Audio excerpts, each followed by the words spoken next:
Hello, everybody. This is John, and welcome to John's Long Box. Oh boy, is this a treat today? This is another one of the big guns, pun intended, of my comic collection.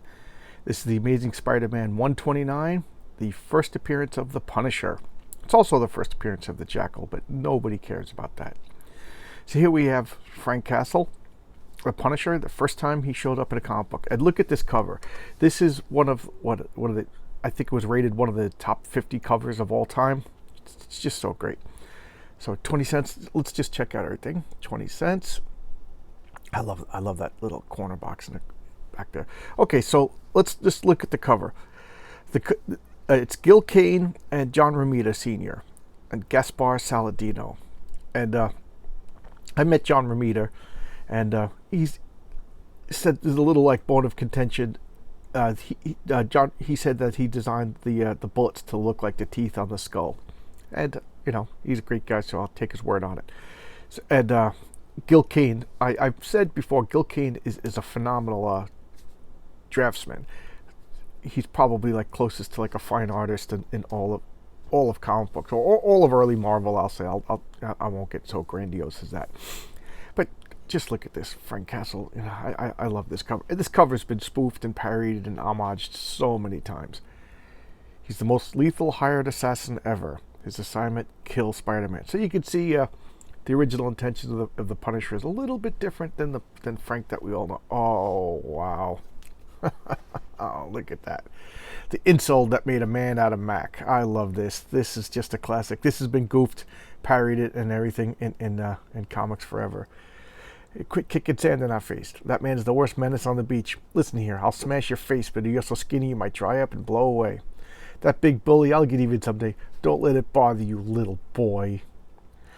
Darn it, I'm sick and tired of being a scarecrow. Charles Atlas says he could give me a real body. All right, I'll gamble a stamp and get a free book. Later, boy, it didn't take long it didn't take long. It didn't take Atlas long to do this for me. Or I hope Atlas can fix my mouth. What muscles? That bully won't shove me around. Oh, you're here again? Here's something I owe you. Oh, Mac, you are a real man after all. Hero of the beach. Gosh, what a build. He's already famous for it. I love that punch. That's a great punch. Charles Atlas. Look at that. Okay, enough goofing around with that. Let's get into this comic. This is just a classic comic. So let's take a look at the Indicia first. The Amazing Spider-Man, published by blah blah blah blah blah blah. What year is this? Copyright 1973. So here we go. This is 1973, and we have Jerry Conway, the scripter. Ross Andrew, the artist. Ross Andrew also had the I think he did Doom Patrol for a while, yeah, with Anton Drake. Frank Giacosa and D. Hunt, the inkers. Jay Costanza, letterer. Dave Hunt, colorist. And Roy Thomas, the editor. And the editor-in-chief was Len Wein. Len Wein, as we all know, created Wolverine and created Swamp Thing. So here we have The Punisher Strikes Twice. Magnificent. You demolished a plastic statue in your first shot. So this is the Jackal. The Jackal is an important Spider-Man villain. I won't say great Spider-Man villain, but he's very important. And I'll just, get into him right here. Well, I think they show him in the comics since this is his first appearance. Okay, so in a chamber hidden from prying eyes, two men prepare for the death of a certain wall-crawling hero, and the first step in a master plan of evil takes ominous form. So what's going on with the Punisher? Pumped. He's just shooting.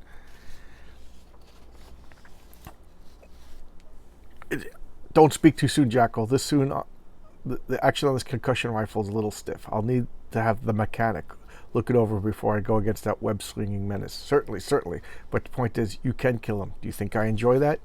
Of course you do, my friend. That's why you call yourself the Punisher. You like the death, the killing, the joyful resent. I only kill those who deserve killing, Jackal, and Spider-Man deserves to die. So, fly Bermuda. So, we have the setup now. They're trying to make the Punisher like a lethal vigilante, an anti-hero. So, but he's being paid by the Jackal, which goes against everything else that we know about Frank. But keep in mind, this is his first appearance, and sometimes character traits and personalities and motives aren't really developed yet. So here we have I like Ross Andrews' art. It's very competent. It's very professional. But the only thing to me is it doesn't have that je ne sais quoi. I don't know. This is the kind of art you'd find in like a pamphlet that you'd get at a school. A school would hand out a pamphlet about the dangers of smoking or something like that. It's just competent, And here, but I like this perspective though. You rarely kind of see this. Spider-Man sticking to the wall, looking down, so the world is askew. So that's pretty cool at least. And here he is, jumping down, beating everybody up. Bawump. Nice 70s crime gang. Wow. Coin kit, only $2. I always like stuff like this. As a kid, even as an adult, I love like foreign coins and fake coins, stuff like that. I just, one of the stupid little things I spend money on, the little bags of coins. Glorious Ice Cologne and Creme Sachet worth $6. Yours for free. That's an odd ad. I don't recall ever seeing that ad before. So here is Spider-Man. No, there's not two Spider-Man. Something like that would have confused the stupid kid in me. But they do this a lot. They have like Spider-Man jumping and moving to just show like his speed, his agility in the path of it. But usually when they do this, they do it a lot in Daredevil. They also do it a lot in Spider-Man. But the colorist will just color one like a faded, It's a neat trick. I always liked that. And here he's swacking and crunching these people. And I'll speed it up because nobody cares about this. So this was a common Spider-Man. He would beat up the bad guys and then just web them and leave them for the police. And Spider-Man or Peter Parker developed his web formula. It would start to dissolve after an hour. And even though the whole heads are covered, it's webbing, so there's gaps so that people could breathe. And I always thought if Spider-Man could like sell that to law enforcement, sell it to Tony Stark and have Tony Stark give it to, like, could you imagine cops with like web shooter rifles, stuff like that? Like, it would just be awesome for law enforcement. Guys robbing the bank, guy reaches for a gun, boom, he's all webbed up, he's immobilized, can't be hurt, can't accidentally be killed. And I did read that some scientist was inspired by the Spider-Man, and he made a foam, so it looked like a fire extinguisher, and you'd shoot, and they would get covered with foam, and it would harden really quick and immobilize you. But the problem was it wasn't porous enough, and I don't think real people were used on it, but you would suffocate. So if you got hit in the face, you would get suffocated. So it didn't work out. But that would be kind of cool to make a porous foam. So here he is.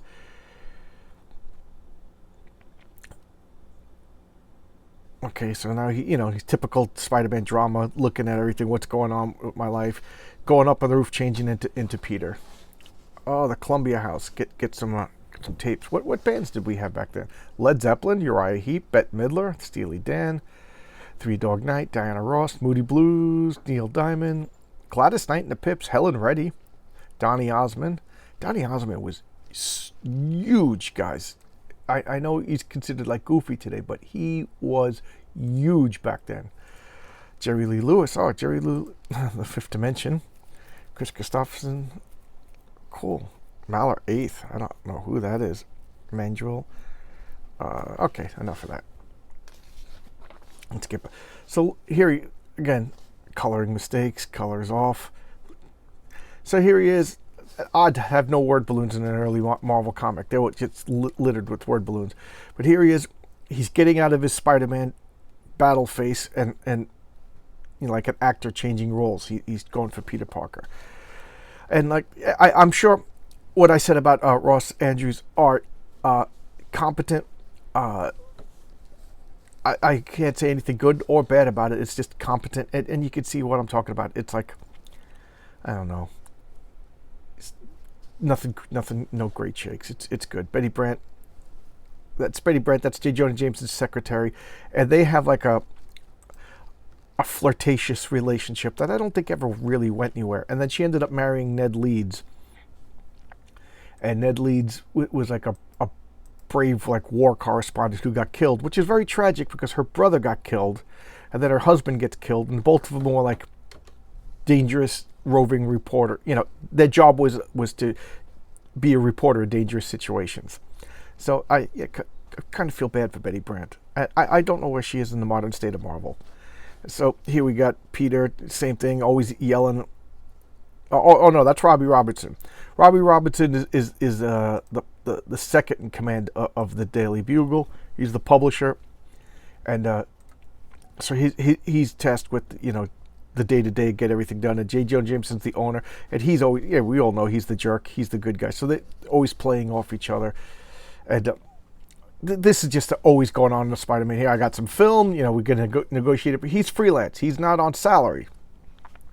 So every time he has, like, almost like a paparazzi, he has to negotiate the price for every one of his photographs, and it's just like a long-standing thing, you know, space filler in Spider-Man. Have him go to J. Jonah Jameson and argue about the photographs, and then Jameson usually tells him what he wants, what he'll pay a premium for, and then Pete goes out to look for it, and that's like a good way to propel a story. So I want pictures of the Punisher. Punisher starts a war against the mob. So here we are, you know, the Punisher, his original, like, modus operandi, is that there? It's already established. I kind of forgot about this. In my memory, I totally forgot about this. I remembered that he was hired to kill Spider-Man, so I thought he was like an assassin, like it says on the cover. But I guess he's just, even the Punisher needs money. So the Punisher, I heard about him. Yeah, you heard about him. That's good, Parker. That's excellent. This is the only most newsworthy thing to happen since Boss Tweet. So he's like over dramatic. Peter, go get me all my stuff. So go, Parker, go get me pictures. And I'll, you know, the developing comes out of your salary. He doesn't get a salary. That's just an error. It's been understood that he doesn't have a set hours. He doesn't have a set salary, and it's always freelance. So this is just a mistake, and I'm sticking with that. So here he is. Look at that ominous hand. And what is this, like some sort of laser gun? I don't know. Or maybe it's just these New York artists don't know how to draw rifles. And there's Pete swinging by. That's Spider-Man. Here we go, some ads. Nothing. Strategy and tactics. Oh, this is a scrimmage. Oh, this is a football. This was a game, and I think it was licensed by the actual sport. Yeah, okay. And you would use the stats of actual ball players, and you would get the chits with the names on it. And every year you would subscribe. There was like a magazine. They would send you like updated chits and stuff like that for this game. So if this was like proto fantasy football and, you know, fantasy sports. So here he is. Spider-Man's in the crosshairs. His trademark spider sense. What's going on? So he jumps out of the way and boom. So I guess Punisher is using the ballistic ammo here in the middle of Manhattan. Not too responsible. Classic competent artwork. You know, look, I'm starting to change my opinion because I remember as a kid, you know, reading this, and I literally haven't looked at this in 20 years or so. I guess I didn't care about angles and lines of perspective, but now my appreciation of Ross Andru is going up. I always remembered him from like the Hokey Doom Patrol. So here, Spider-Man's just kicking the Punisher in the back. Punisher does flippity flop in his back, grabs another gun, and I got your signals, Wolfer, we got your signals crossed. I'm not a criminal, and he fires. Turn of event. How do I get out of this? So he's all tangled up. How does that feel, Spider-Man? You're the one all tangled up. And of course, don't just shoot him right now. Drop your gun and talk. You know, act like a typical villain. We're like using whatever means to get the control of the public. Drugs, gambling, some of it is all of it evil. And sometimes I wonder if that evil's rubbed off on me. But I don't know. All that matters is the job. And like I said, I don't enjoy it. But I did it. I broke free. That wire's strong enough to hold 10 men. I'm not 10 men. I'm your friendly neighborhood. Forget it. So he just clocks the Punisher. And Frank is still human. Spider-Man's a powerhouse. And here we have the Jackal. he's hiding down over here, and I guess Spider-Man is, when his danger sense was going off, he just assumed it was all Frank Castle. Didn't know about the Jackals. He comes out of here. Frank's getting beat up, and the Jackal rakes him with these claws. And I'll hold off telling you about the Jackal's backstory because I don't remember if they tell it in this comic or not. So if they don't tell it by the end of this comic, I'll get. So the Jackal just schwicks him, and Spider-Man's dazed, and swings off all dazed. So Jackal got the jump on him and swings. You know, he's all, his equilibrium's all messed up, and he goes to this building.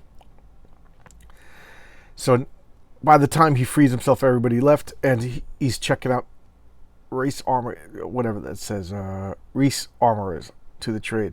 I might have hit a jack. So Punisher being stupid. I guess this is the first appearance of the Punisher. He's not the expert that he is, even though Garth Ennis made it that he was always professional, even back in Vietnam. But this is his first appearance, so the mythos hasn't congealed yet. So Peter Parker's going to follow up on the clues. Here he is checking out his wounds, repairing his costume. Look at the Jackal's claws have damaged him. So whatever. And this spider web. This is the web page, the letters page. Man Wolf. Who's the Man Wolf? Why, that's J. Jonah Jameson's son, John Jameson. He's an astronaut, and he got launched to the moon. And when he was looking at the lunar surface, he found this gem, and it turned him into the Man Wolf. So he's a werewolf, but like, you know, supernatural, scientific. I don't know what kind of werewolf, and so whenever this gem is exposed to moonlight, he turns into the Man Wolf, as opposed to the Wolf Man. Just goofy. Get back to Steve Ditko. That's one of the things Steve Ditko had a problem with, was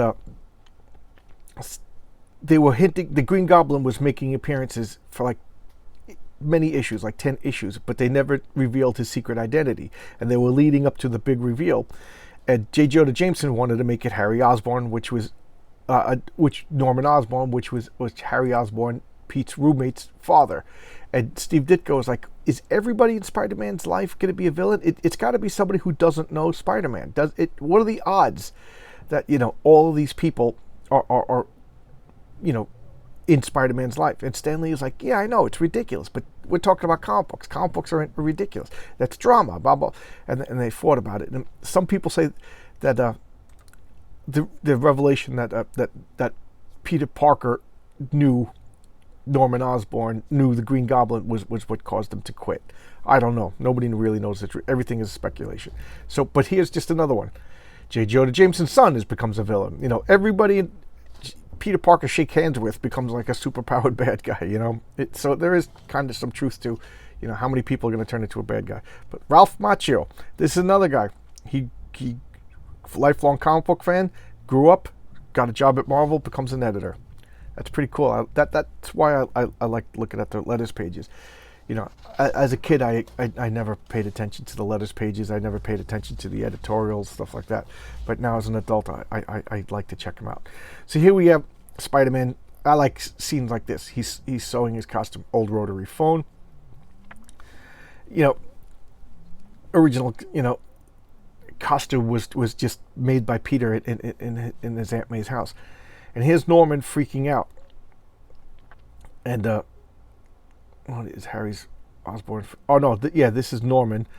He's the Green Goblin. I don't know if, yes, Spider-Man of course knows him, who he is, because he knows I'm the Green Goblin. So he's freaking out. He's on medicine now because it's supposed to be like a mental disorder, and he's like a ticking time bomb. It's only a matter of time before he adopts the Green Goblin persona again. And what's going on over here? Another. Oh, okay. This is Professor Miles Warren. This is Peter and Mary Jane's like biology professor. So now they're college. That's Mary Jane Watson, and they're talking to Miles Warren. Hey, when I see Peter, I'll give her the message. And you know, she's the outgoing, beautiful girl next door. You know what I mean? And Miles Warren, look, checking her out. you can't help it though. She's supposed to be like a world-class beauty. So here comes the Jackal again. Just silly costume. I told you I didn't want to do that. Oh, whatever. I don't know what they're fighting about. Bawoom. I told you I didn't want to do it that way. Oh, okay. That's what he's fighting about. He didn't like the way he didn't want the Jackal to as backup. Whatever, he wanted to take care of it, even though the Jackal saved him from getting arrested. So here they are fighting. And again, Punisher doesn't work for people. So this is, it's hard to say it's out of character. It's out of character when it's his first appearance, but that's the way it is. Again, he's not fully formed yet. Like Ghost Rider. Ghost Rider didn't have a full concept until years later. The Hulk, it took about 6 or 7 issues, more than that, maybe about 20 issues to get the Hulk together. You have the Fantastic Four's personalities. They were just nasty people until like issue 10, and then their personalities kind of settled. So that's what, even Peter Parker. Peter Parker was a big jerk for the first 10 or so issues of Spider-Man. It took him a while to get their personalities straight. So the same thing's happening with the Punisher. It's normal in comic books. You chalk it up to rookie mistakes. So girls are too skinny. Put some curves on those girls, and then you hypnotize them. Okay, you woo them with guitars. Whatever works, folks. Whatever works. So here he is going out. The Jackal's laughing around. Punisher would shoot this guy right in the face today. Just walk up to him, start talking to him in the middle of a sentence. Boom! Just bullet right to the head. But that's today.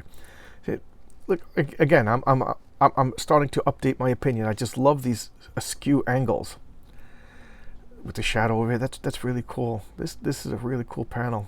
I'm appreciating. I'm upgrading my Ross Andrew opinions.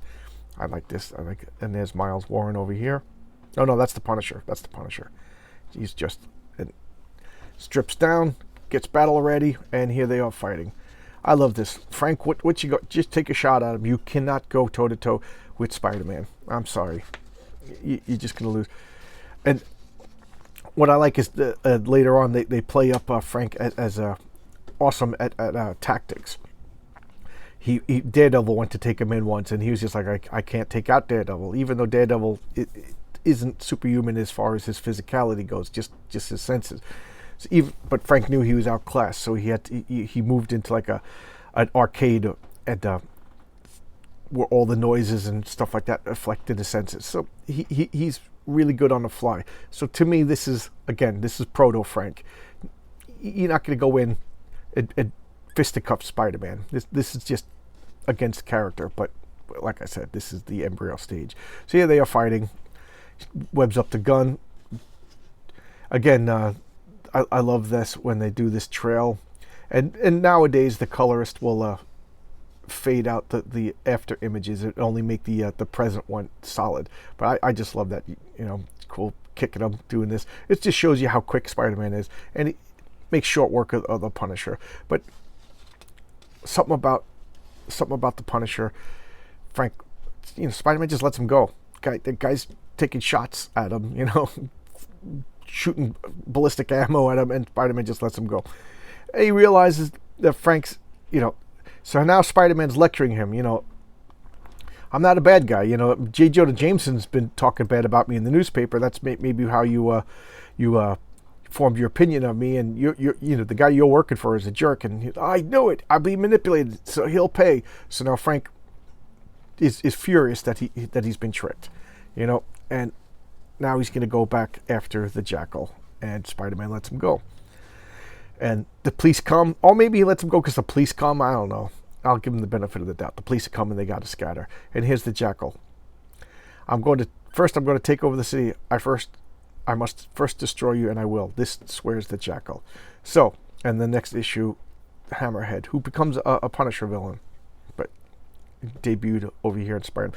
A lot of Spider-Man's villains, they debuted in Spider-Man and then they went over. Like the Kingpin was originally a Spider-Man villain, but it makes more sense to have him to be a Daredevil villain. Same with Hammerhead. He's like a cheesy. Hammerhead to me always seems like a Dick Tracy villain. But anyway, Miles Warren. the Jackal's Miles Warren. He becomes obsessed with like Gwen Stacy and Mary Jane. So he's just a perverted college professor, and he's a biology professor. So of course he learns cloning technology, and he's just like cloning all the hot girls. You know what I mean? Just an old creep. And later on, he clones himself, and his clone becomes imperfect, and becomes the villain Carrion, which is one of my. I just loved that story as a kid. It just gave me the creeps. So it was just like Spider-Man being stalked by some undead lich. You know, it was just, that story scared me. But the Carrion is an imperfect clone of Miles Warren. And then this guy created that whole clone saga, that story from I think it was the late 80s, early 90s, that just everybody hated and wished they forgot about. So it all started with this guy. So like I said, he's an important Spider-Man villain, not a great one. I put him on just this costume is kind of hokey. Green, green mammal based. He should be brown at least, but that's neither here nor there. Drafting ads. Oh, Evel Knievel. I forgot about this ad. I talked about Evel. This guy was a cultural phenomenon for the 70s. Every little kid on a bicycle wanted to be Evel Knievel. I wonder how many broken bones, scrapes, and stitches this guy caused. Because I know me and my friends, we would sit up ramps and ride over stuff and and just bust ourselves. Luckily we nothing too permanent. But I loved Evel Knievel as a kid. When he did his like wild stunts, it was a big deal, and again, the whole Spider-Man jump in the shark, the whole Fonzie jump in the shark thing, that was all inspired by Evel Knievel. He was a cultural phenomenon. So anyway, back to this. This is like one of the most sought after comics. Mine's in pretty good shape. I'm not a grader. I don't know the actual, I wouldn't know the what number to assign to this or anything like that, and I don't even bother with stuff like that. But so this would I've been breaking out some of the big guns lately, because I think that's what a lot of people want to see, and why not? They're important comics. So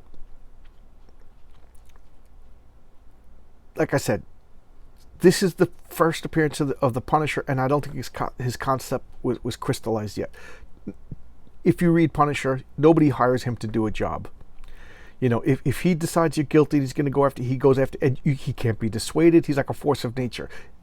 John, like they keep saying in John Wick, he is a person of unmatched will, and that's Frank. Oh man, can you imagine a John Wick Punisher comic? Oh man, somebody please make that happen. Oh my Lord, would that be great? Oh God, John Wick. I don't want them to fight. I want them to back killing everybody. Oh my God, just take my money. But jeez, he's a being of unmatched will. That's the only way to describe him. He's focused, utterly focused.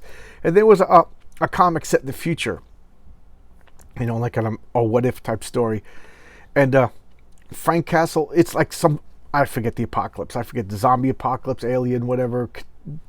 A climate disaster. I forget what it was, but there's only a few pockets of people left, and of course Frank, the ultimate survivor, it's him, and he's by himself. There's nobody left to punish, so he's just living, a machine. And he meets this woman. Wow, Adam and Eve. For all intents and purposes, all they know is that they're the last two people. This woman hasn't seen any other man. This man Frank hasn't seen any other woman. So what's going on? And they're together. They're a couple, and they, of course, they're mistrustful, because that's the way it has to be in an apocalypse. They gain each other's trust, and they're traveling together. They're basically looking for more humanity. If they both get the idea, if you survived, then there's got to be other survivors. So they're looking for other survivors, and through the course of the years, the story takes place over years. They learn more about each other, and Frank learns that she killed her people. Why did she kill them? She wanted their food. Simple as that. So Frank is like, you just killed them? Were they bad people? No. You do what you need to do. I needed to survive. So Frank's like, shoots her right in the back of the head. She was a criminal. Doesn't matter. There's no other people left. He just doomed humanity to extinction because the wicked have to be punished. Like I said, singular focus. Doesn't matter who you are. You were a criminal. You were a murderer. You need to be punished. And then he was satisfied that there was nobody left on the planet.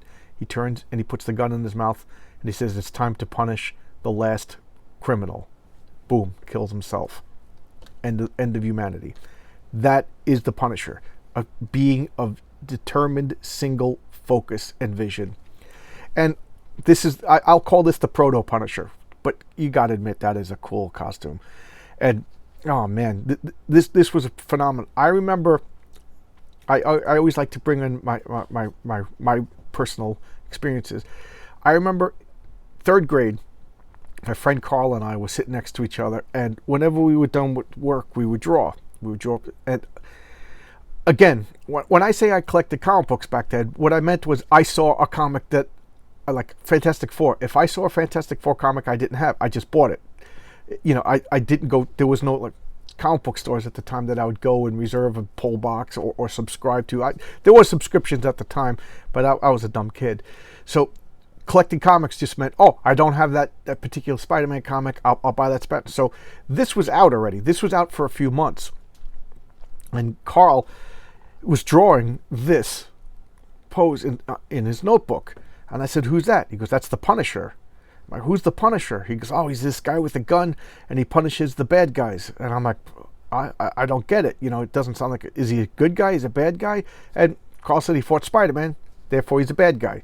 So I'm like, why would the bad guy punish? I didn't get the subtleties of this.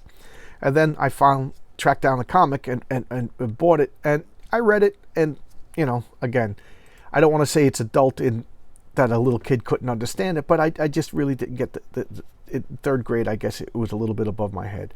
But, you know, again, I just think it's a great character. I never really collected the Punisher. Like, if throughout the 80s, there was phenomenal amount of Punisher comics being punished. There was Punisher Warzone, Punisher Warzone. I think there was Punisher Magazine and stuff like that. I never collected them. I got the original Frank Zek 5-issue Punisher series because that was a limited thing. But I wasn't interested in like non-superheroics of a guy with a gun. It wasn't until Garth Ennis took him over that I became a full-on Punisher fan. And then I've since went and did the Maniac thing and went on eBay and bought full runs of old Punisher comics. So there you go. Crazy person like me. But it's interesting to see where he comes from, you know, and I think there's like a dispute over who actually did what, who designed what, and who owns what. So it's a sore point when you talk about this. And, you know, this is 73, so 30, 50 years ago, 60 years ago, I'm sure memories are a little blurry of who did what, who designed what, who drew what. And but everybody wants a piece of this Punisher pie. Can you blame this is $1 billion property? But there you go. I hope you enjoyed this. This is Amazing Spider-Man 129, 1973, The Punisher. Such a cool comic. All right, and unfortunately, it's also the first appearance of the Jackal. I'm not a big fan of that character. I'm not a big fan. I think once you get to like clones and alternate dimensions, it's a weakness. It really has to be an inspired take for me to give the thumbs up to stories involving clones and alternative dimensions. To me, that just means there's no stakes. There's no consequences. Okay, I'll leave it at that. Thanks a lot. I got to thank you for your time. I appreciate it so much. All right, bye-bye.